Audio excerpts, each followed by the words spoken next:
construction of the temple and why it eventually brought about the Tu B'Av. Tu B'Av is a greater holiday. Here we are. All right, now it's on the screen. You see? Do you see it? Yes? Yes, King. Okay, good. All right, Tu B'Av is the happiest day of the year, more happy than Yom Kippur.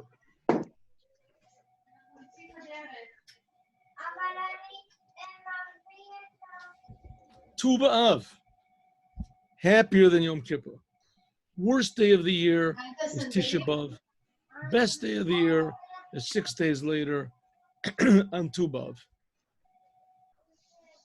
So the Rebbe asked, if it's such a good day, then make it a holiday. Why isn't it a holiday? So what's the answer? No answer.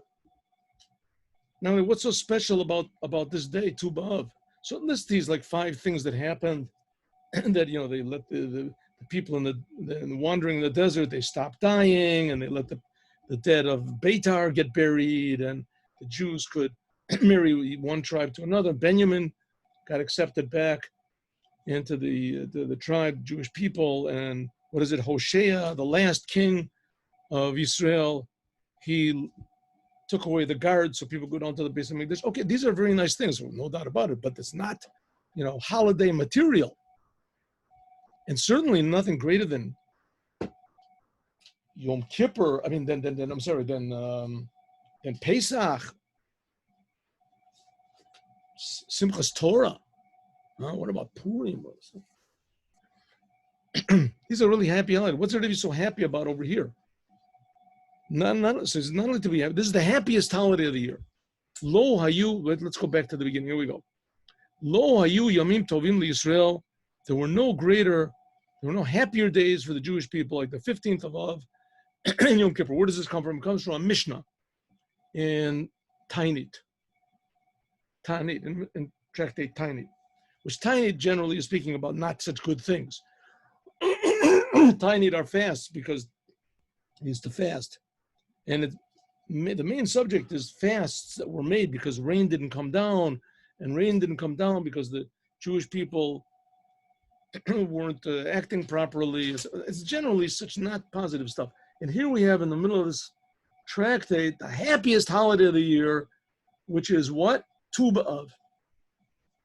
Happiest holiday of the year. Go and ask any religious person, what's the happiest holiday of the year? If by chance they didn't read this Mishnah, they wouldn't know. They wouldn't know, or they heard this song. What's happy? There's no big festivals going on that day. What's going on? So the Rebbe says here, you want to really be happy on this day, you have to know what's going on. You have to know what's going on the inside. If you really know what's going on the 15th of Av, then you'd be happy too. You'd be happy your whole life. Every day you'd be happy. Such a great happiness that it carries out through the whole year. Some people are never happy at all. Some people never, even on the holidays, they're not happy. They don't even know what happiness is. So here we're going to explain what real happiness is. Let's move this out of the way. There we go. So what did the Rebbe say? Just in a short summary, the Rebbe gave his whole Kabbalistic explanation about how this world is like the moon. 15th of the month is when the moon is full. That's when the 15th of Av, the 15th of every Jewish month, the moon is full. And the Rebbe gave his whole Kabbalistic explanation about what it means to us when the moon is full. Basically, what it means is that there's hope. Maybe now the moon is dark.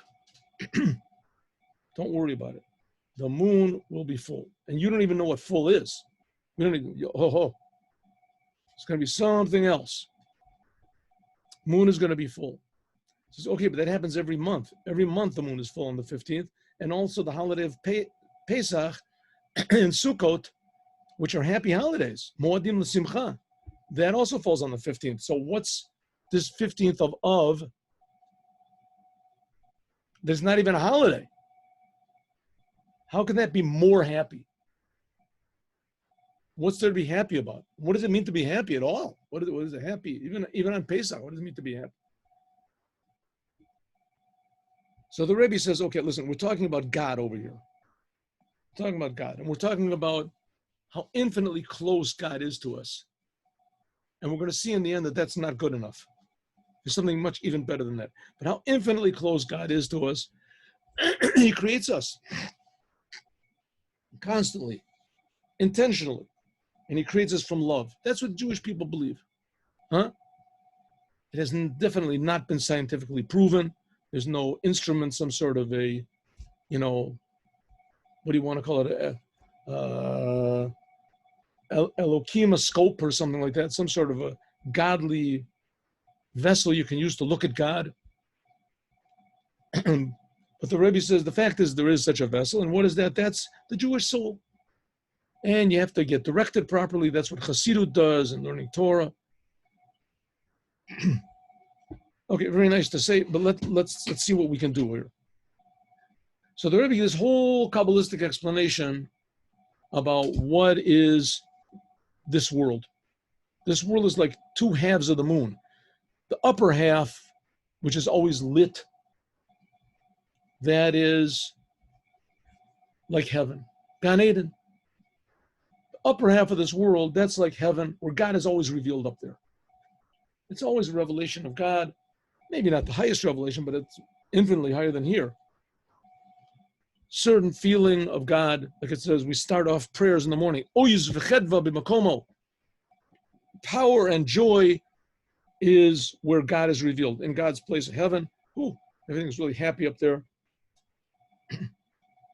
up in heaven. And that's why, because heaven, he says, this level of Gan Eden is connected to the Kabbalistic level of Yesod, and that draws down God's awareness, Chachma Bin and Das, into Gan Eden, to heaven. You want God to be revealed down here, then you have to serve from Keter. Keter means all of your willpower, really self-sacrifice, and that reveals everything into this world. Sounds a little bit, ethereal, sort of wispy. Well, you're right, it is. But when the Holy Temple was here, it wasn't so, removed from reality. When the Holy Temple was here, that was heaven on earth. The Holy Temple was heaven on earth. It was reveal of God, revelation of God, just like in heaven. And it was here on the earth. It was a place you could go. Jerusalem, you could go there. And that's the way it was in the first temple, and the second temple was a little bit lower. But nevertheless, heaven on earth. Okay. So I think we got up to here. Hey, let's do this anyway. Hey, here in Mimor, it's explained in the Maamar of what's the Rebbe Rashab. This is based on another Chassidic discourse. Anyway, it says in this Maamar that this level of Sada Shaborchu Hashem, that this field that God gave a blessing to, remember this is all blessed. The Rebbe is now has sort of what he called diverged. And it says, in order to understand this thing of Tu B'Av, so he brought this sentence from Ecclesiastes. Yitron Eretz Bakal Hu. He, remember we learned this? The advantage of the earth, which he said that's the physical world. Bakal he. Bakal is the aspect of Yesod. Melech L'Sadeh, but when the king, and the Sadeh is heaven, the king is when the Jewish people work, or the tzaddikim, they work in heaven. In other words, they work in this world with spiritual awareness. In this world, they're aware of heaven. Then Yitron Oretz, then there's a better revelation in the earth than Bakal. It's better than this level of Yesod. Then there's revealed what's called Melech Elyon, Keter. Remember, we made a whole big explanation about this. And then the moon is full. Then this less aspect of Oretz, which is the physical world, in it is revealed what's revealed in the Sada, which is in heaven. Or in simple language, full moon. Full moon. This world becomes the same revelation as up in heaven. Everything is full, complete. That's the ideal situation from the Holy Temple. The Holy Temple spreads out. The whole world knows that godliness, God exists, and God wants to be revealed here. It says that's when it's the Sada, when we're talking about this field, we just finished saying that the field means what? Heaven. Pirish Rashi says that it's Gan Eden, this thing of the field that we just talked about, that's heaven. Pirish Targum Yonatan, but the explanation of what's called in the translation of Yonatan ben Uziel, he made a Targum of it. Shehu, he translated into Aramaic.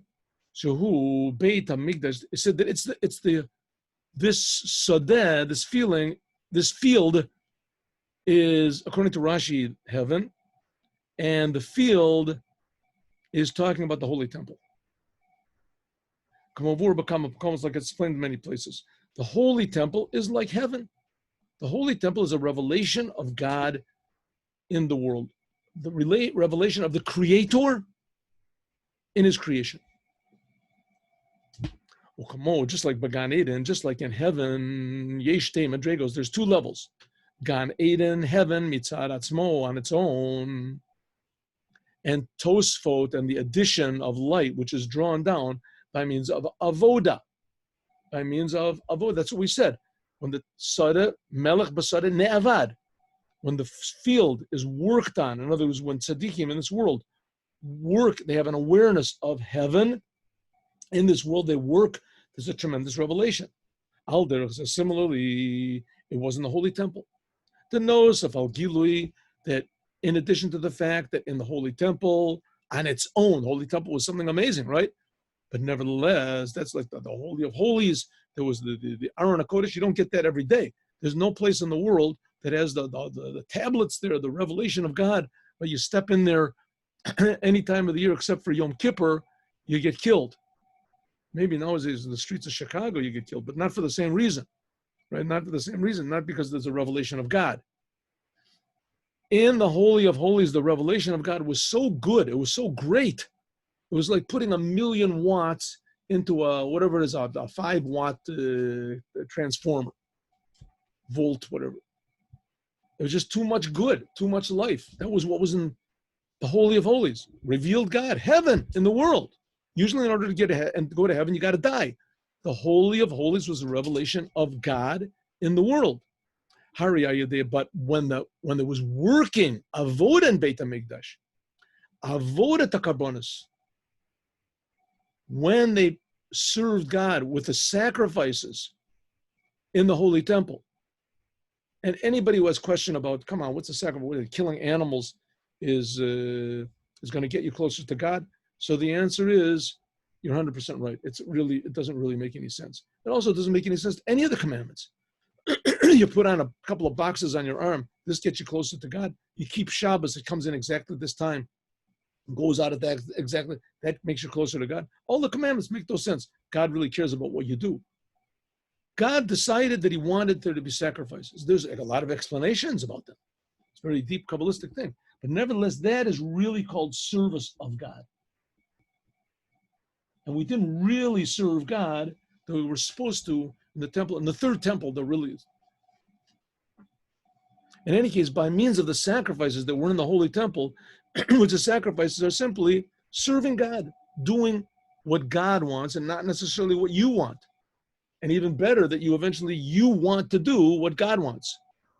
By means of this, there is revealed, Gilei Nale Yoter. The Holy Temple was holy, but by means of doing the sacrifices, serving God, as there was even a greater revelation in the world of godliness.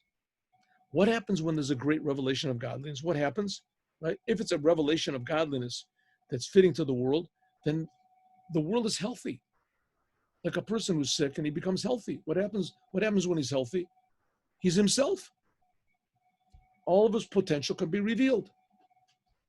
Right? You go to a person, you go to university, whatever. I don't know if university teaches anything nowadays, but you go, want to be a doctor. You go, and it reveals your ability to be a doctor.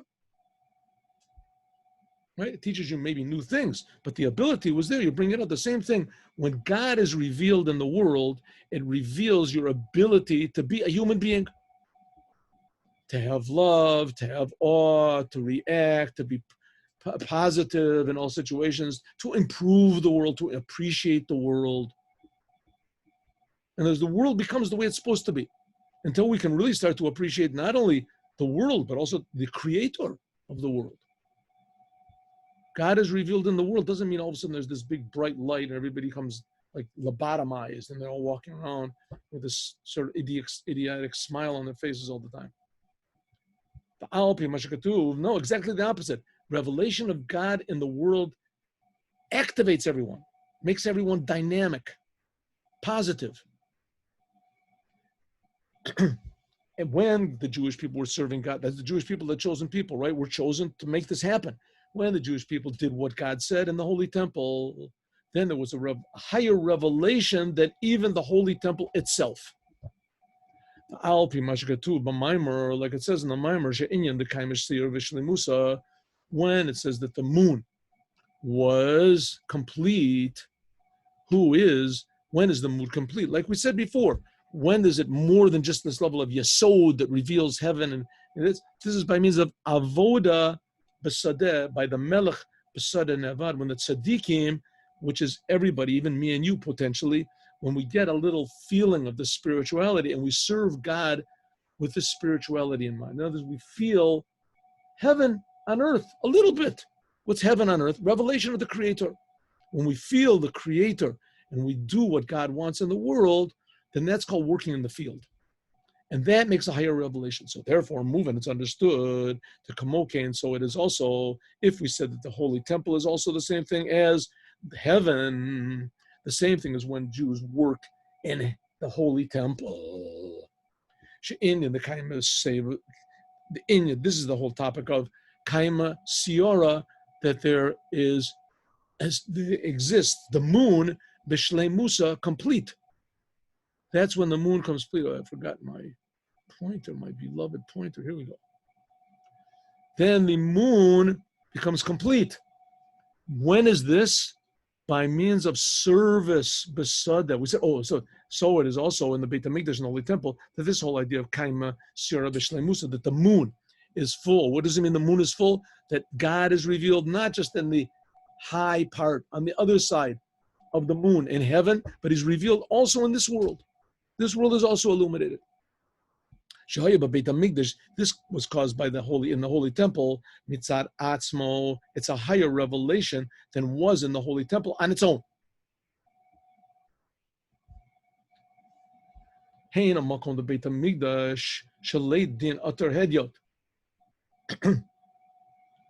Whether in the Holy Temple, like it says, this is not a normal place. This is not the Holy Temple. This is not a normal place, right? That Yaakov said this with the ladder.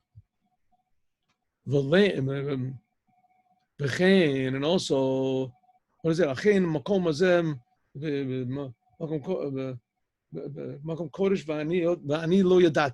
This is late din ater head. This place is not a normal place. The binyan Beit HaMikdash, and also when the time when there was a Holy Temple. What's this big notes over here? Wow, look at this thing. All right. Shenivne al Yedei Shlomo, when it was built on Shlomo, which was 15 generations from Abraham.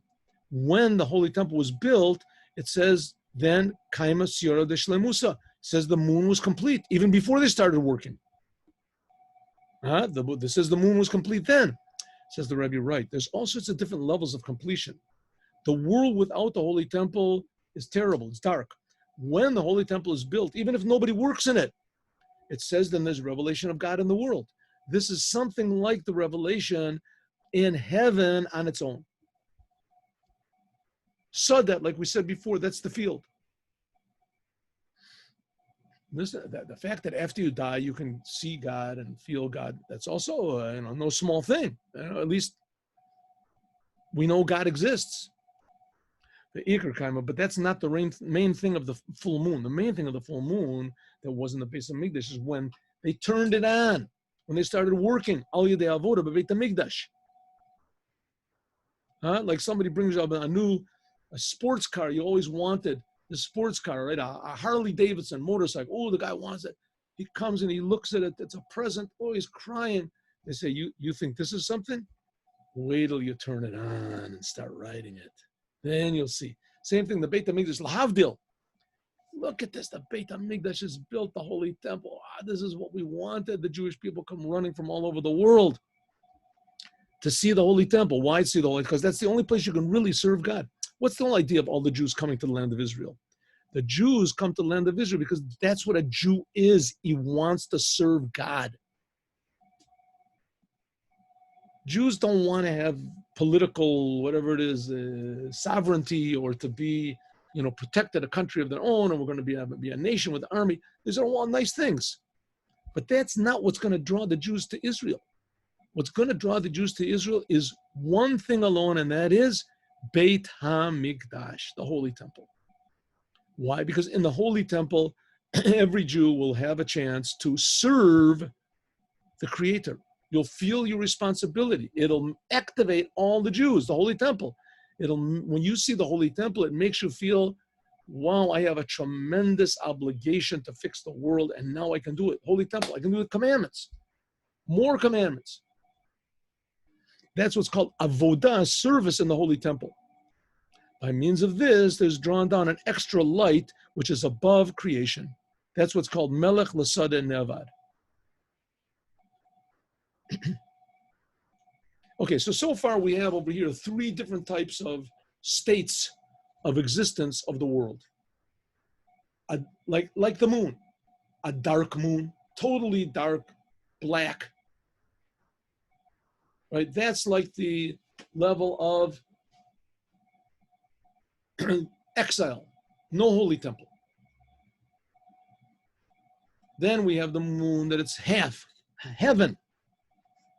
That's like the Holy Temple, the world with the Holy Temple, before anybody works in it. Then we have the full moon.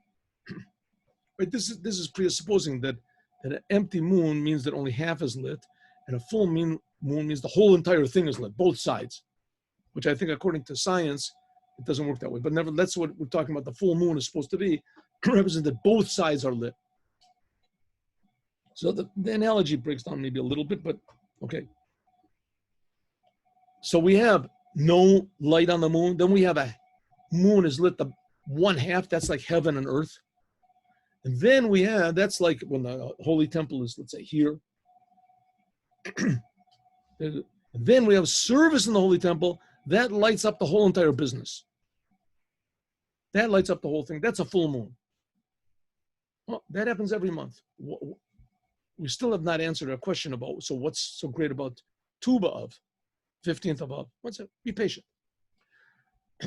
According to this, Yesh Lomar, we can say, Shagila, that the revelation was in the Holy Temple on its own. This was Hamshacha only in the time of the temple.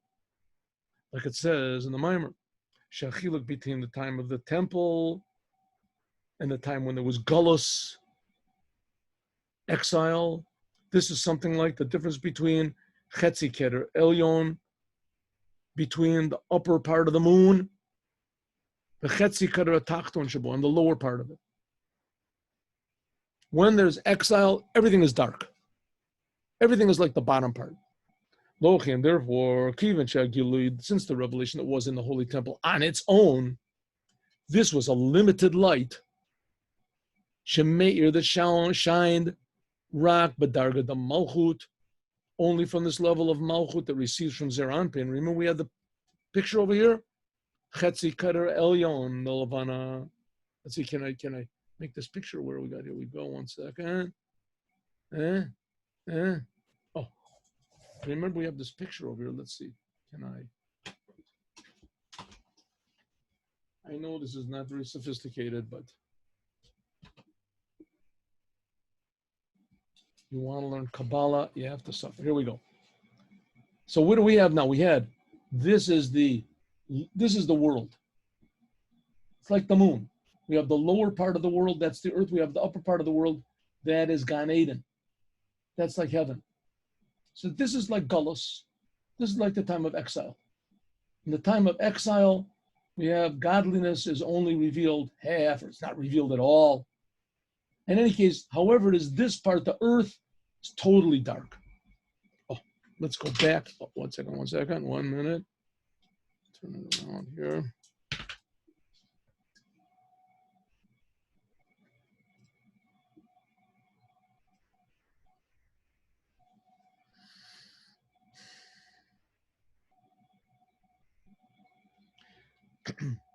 Therefore, since that the revelation that there wasn't a holy temple on its own, this is a limited light, that it shined only in the level of Malchut, which receives from Zer Anpin. That's what we're talking about in heaven, something like being in heaven. Hayata, therefore, Amshachato, it was Rak B'Zaman Abayed. It was only in the time of the temple. So where was the holy temple? What happened in the holy temple? The holy temple was put, right? Let me just make my picture again, make my point again. Here we go.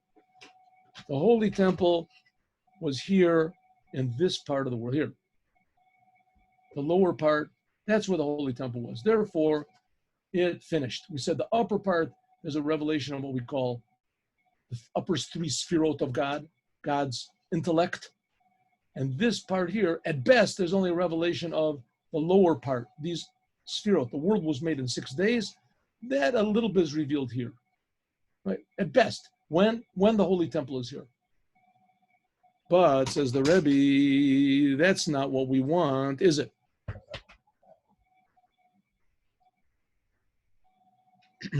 The Or Shenitazef, that was when the holy temple was here alone. But when the Jews started working in the holy temple, by means of avodah karbonos, the service of sacrifices, and similarly, like nowadays, our service of asuli mikdash. It says over there in which is Parshas Truma in the Torah, when the Jews are bringing their offerings to build the temple. So God has this commandment over there, asuli mikdash v'shechanti b'tocham. God tells Moses, Moshe, tell the Jewish people that they should make for me a holy temple and I will dwell in them. And from this in Chabad, they really make a big thing that every Jew, doesn't say I will dwell in it, make me a holy temple and I will dwell in it, right? That's also true, but that's not what it says in the Torah. Make me a holy temple and I will dwell in them. They should make me a holy temple, I will dwell in them, in each and every Jew. Each and every Jew is a holy temple. Each and every Jew has an obligation to serve God in everything he does. What does it mean, serving God? Thinking about God, trying to feel God, trying to feel the Creator in his creation. Everything is being created for God, by God for a purpose. Try to feel that purpose. Try to feel how good the Creator is. That's what's called making me a holy temple in the world. Since this light is unlimited, it's not got any limit. Therefore, when the Jews served Hashem in the holy temple, so they revealed a light, a connection of God to the world that was infinite. God is infinite. And it's above time. God creates time. Time is not, God is eternal. He was there 5 billion years ago. God creates time. Time is like nothing for God. It's not like nothing. It's infinitely more nothing than nothing. It's something like the nothing that we understand as nothing, but it's really, God creates time constantly. If so, God is totally, therefore, if we connect ourselves to the Creator, it's something above time. It's also now, right? A Jew does a mitzvah, then it's something that's above time. Not even a Jew does a mitzvah. A non-Jew does a good deed. A good deed, he helps somebody, whatever. That good deed is eternal somehow or other. I don't understand, but that's the way it goes. I don't understand what eternal means in general, but that's what it is. Because of this descent in the time of exile, you can't feel this light in the world. We did this amazing service in the Holy Temple. Every time we do any time a mitzvah or a good deed, it's eternal, but we just don't have any conception of what eternal is. In fact, that's the idea of eternal, means you can't conceive of it. It's not a thing that you can how do you say, define. It's too real. So therefore, what happened in the Holy Temple is an eternal revelation that's also now. But it's concealed a million times by the exile that we're in. Okay, but nevertheless, that's it. When the Holy Temple is here and the Jews work in the temple, there is a infinite revelation of the King himself in the world. Keter. Good. Okay, but so what's this got to do with Tu B'Av? We still haven't answered the question. The whole Mimor is supposed to be answering about Tu B'Av. Let's see. Mamshech B'Mimor continues in the Mimor from the Rabbi Rashab. Sheyesh Od Pirish B'Zohar. There's another explanation in the Zohar what it means, Melech L'Sada Ne'avad, that the king works in the field. We said, what is the field? The field is heaven, or the field is the Holy Temple, right? And when the king, the name of the Jewish people, work in heaven or in the Holy Temple, then Ne'avad, it's improved. And then it reveals the king. That's what we learned before. But there, in the Zohar, there's a totally different explanation. Shehu l'griusa, which is negative. This field that we said, we have a choice. What does the word field mean in this case, Kabbalistically? It means either heaven or it means the Holy Temple, right? Sort of. There's another interpretation. I didn't want to tell you about it. How do they say? There's one in every family. Sada, negative. What is this negative sada? Negative field? Field is nice. Things grow up there in the field. What's not a desert? There's a negative interpretation of this field. The king is in the field. It's terrible. Worst thing. The king to be in the field. Who? Sada is sada de l'umatzeh. Sada, the field, is the field of evil. L'umatzeh, the opposite side. Something that's opposite God. Can there be anything opposite God? God is everywhere. He creates everything. He's infinitely good. Can there be something opposite God? Yes. God created purposely. We'll talk about why he did such a thing like that, but I'm sure he knows what he's doing. He created evil, forces of death, of destruction, of lying, cheating, dishonesty, all the things you're not supposed to do or consider, murder. That's also called a field.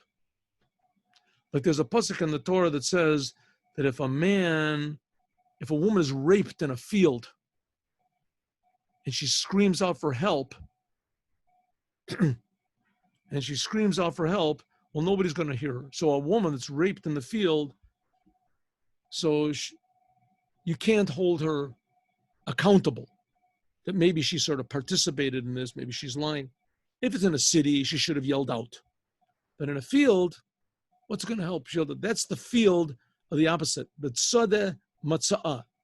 This man, someone found her in the field wandering alone, and that's the place which is ripe for, how do you say, destruction. That's the bad field. When it says Melech L'Sada Ne'avad, when it says that the king is working in the field, what does it mean? The king is doing some not good things. Shamalchut, that the kingship of God, the Kedusha of holiness, Ne'avedet, becomes a slave to the field de l'umatzeh. Like the Jews were slaves in Egypt.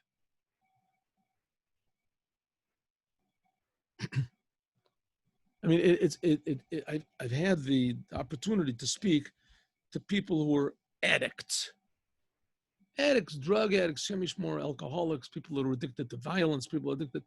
A person that's addicted to these things, you just can't see your way out. They can't see their way out.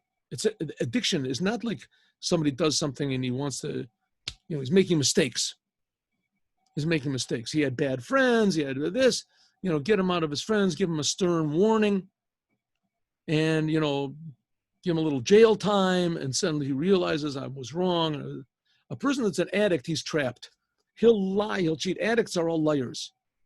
He'll lie, he'll cheat with a straight face and everything like this. And what does he want to do? Destroy himself and destroy others. Hashem put this thing in the world that there's a thing called the field of the other side, the field of evil. A person can get caught up in life and stuck, right?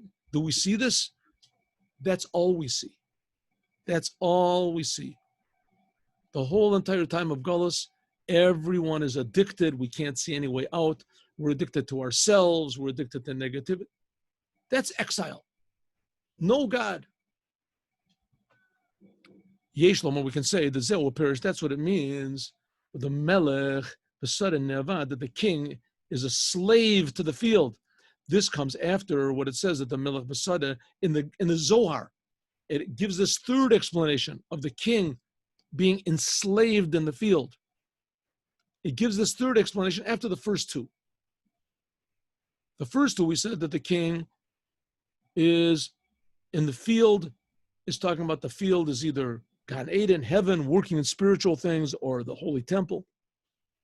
That's what we said, Lamaliusa, the good interpretations of the field. And after these first two good interpretations of the field, the Zohar brings the third one, that the field means the field of evil. Why does it bring it afterwards? Ki zeh sheyeshnu inyan melech basada, the king is in the field, neva, the king becomes a slave in the field for negative, hu bichdei, this is in order, she'inyan, that the whole idea of melech basada nevad lamaliyusa, that the king is in the field in a good way, hamshachat melech elya ilah, like we said, drawing down the upper king, which we said that's the level of keter. Tiyeh will be a higher way. A higher way. What did we say before? There's three stages. There's no temple. No temple. Then there's King Solomon comes and he builds the temple. That's revealed godliness in the world. That's like heaven. Then they start to work in the temple. Then it says the moon is full. Can there be anything greater than that? It says, yes, there can be. There can be. What can there be? A third level. That the king is found in the evil field. That's going to be a higher revelation. How so? Yesh Lomer, we can say, the Eloi, that this better improvement that's going to be added on what already was. What do we say there already was? When the Jews work in the temple, that's Keter. That's this level of the infinite king, God. How can there be an addition in this Keter by means of a descent? Melech Basad and Nevad, the Griusa, is an improvement. Lagabi Amshacha Shakodim, before, who is Hosafa Shebe'ein Arach. It's incomparable. An incomparable addition. Until this drawing down. Afterwards, Hamshacha Shayatok Mikodim is Bechlala Seder Ishtal Shalut. Until we can say that all these levels we talked about before, the building of the Beit HaMikdash, and then when they work in the Beit HaMikdash, it makes heaven on earth, that all that becomes like nature. Compared to this third revelation of the king being in the evil field. What's going on here? Says the Rebbe, Zeu, and this is really relevant to us because that's where we are now. We're in the evil field. And we're going to get a higher revelation than was in the time of King Solomon when they were working in the temple and they were doing. That's what the rabbis say. The Zeh Sha'ala Arya B'Mazel Ariel Hachriv Ariel. It says that it's a prophecy in, where is this? In, what is it? Yirmiyahu. It says there came the lion in the, what is it? In the zodiac, what's it called? In the mazel of Aryeh. Anyway, the sign of the zodiac sign of the lion, Aryeh. I think that's also in English. It's Aries, right? The Hichriv at the Ariel, and he destroyed the Ariel. All right, what is this Aryeh? The Allah Aryeh, that's Nebuchadnezzar. And in the mazel Aryeh, that's the month of Av. That's the. And Hichriv at Ariel and destroyed. Ariel is another name for the Holy Temple. says, why is it the lion came in the zodiac, on the horoscope of Arya, of the lion, and he destroyed the lion. The holy temple was called the lion. This is because it was big in the front. I guess there was this ulam in the front. It was like the mane of a lion, and it was narrow in the back. The zodiac's Leo. What? The zodiac sign is Leo now for Tisha B'Av, for Tuvia. It's Leo. It's Leo, lion. Oh, Leo. Very good. Very good. You got right. You got it. You got it right. Exactly right. Right. A long time ago, I was in this whole astrology. Before I was religious, I was in this astrology club, and I really started getting into it. Making charts and things like that. But then I read a couple of books, and it really sort of turned me off. So, anyway, Leo, good. You can see how much I forgot. Who is Almanat? I mean, there is something to it, something to it, but I don't know how much. It's forbidden to use it to tell the future or things like that. But they say you can use it to indicate people's personalities. Anyway, it says the lion will come, was Nebuchadnezzar, in the mazel Aryeh, in the mazel of Leo, very good, and he will destroy the Ariel, which is the holy temple. Why? Almanat, in order, this is what it says in one of the Midrash, in order that there should come the lion in the mazel of the lion, and he should rebuild Ariel. Who is this? The lion should come in the month of the lion and destroy the lion, in order that there should come a lion in the month of the lion and build a lion. What's this talking about? What's it talking about? Yedua, what does it mean? The second says, you have Aryeh, that the lion, this is God. The Chativ Bey, that it's written by God, Aryeh Yishag, Mi Lo Yereh. It says, if a lion roars, right, in Amos, if a lion roars, won't everyone be afraid? Amos was one of the prophets, right? He prophesied over there in the 10 tribes, right before they were destroyed. A lion roars, won't everybody hear? In other words, you people, why don't you hear God is roaring? Take heed, which they did not do. In general, they didn't listen. The Jewish people did not listen to any of the prophets, in general. Who is this lion? The lion is God. This is the revelation of what we said, the Keter, the upper crown, which is above the whole creation. And one second, we had that before, didn't we? We'll see. In order that there should, why did the Aryeh come, Nebuchadnezzar, and destroy in the month of the Aryeh? This is the revelation, because in order that there should come the lion, namely the revelation of Keter, the crown, that's what we talked about when I showed you this Kabbalistic chart. Shalamayla, which is above the whole entire creation, the whole entire chain of creation. Ishtal Shalut means the chain of creation. Why did it all happen? In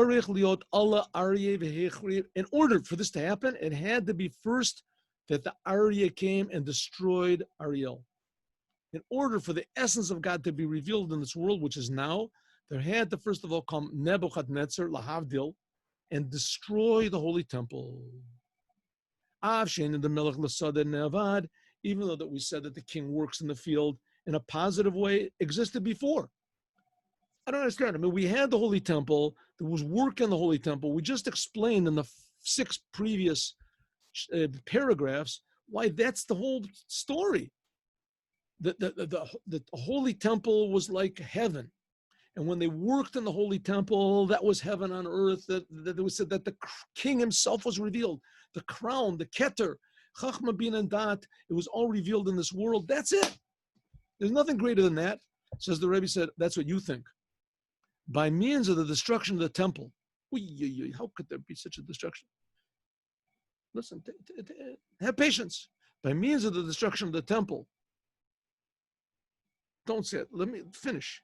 By means of the destruction of the temple, by means of that, and the king is found in the negative field, the evil field, there'll be a revelation which was even moving Shamshacha, this drawing down of the crown, which was there before when the Jews worked in the temple.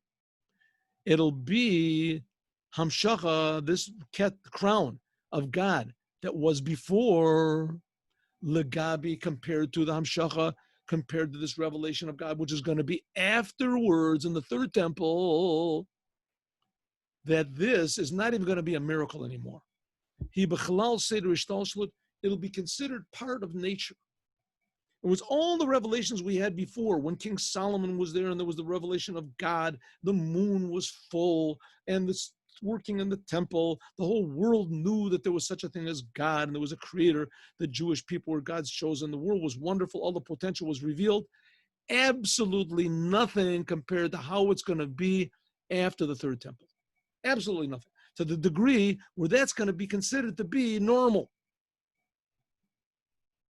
All of the things that happened before the third temple will be rebuilt, that's all going to be considered to be like part of Jewish history, you know. Interesting, but nothing compared to what the future of Revelation is going to be. What could this possibly be? What is the Rebbe talking about? Well, obviously it's something that we don't know what it is. But obviously it must be something that's very, very close to us and very, very real. And it's going to happen for sure.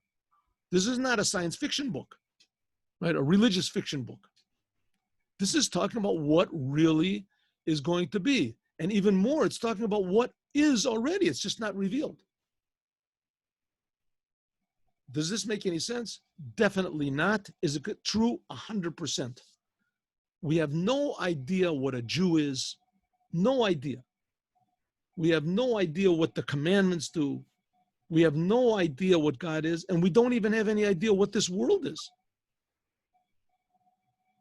And that's all going to be revealed, Be'ezrat Hashem, God willing, by means of our fixing up this exile, which we're going to explain. We still have more to go in the Mimor, right?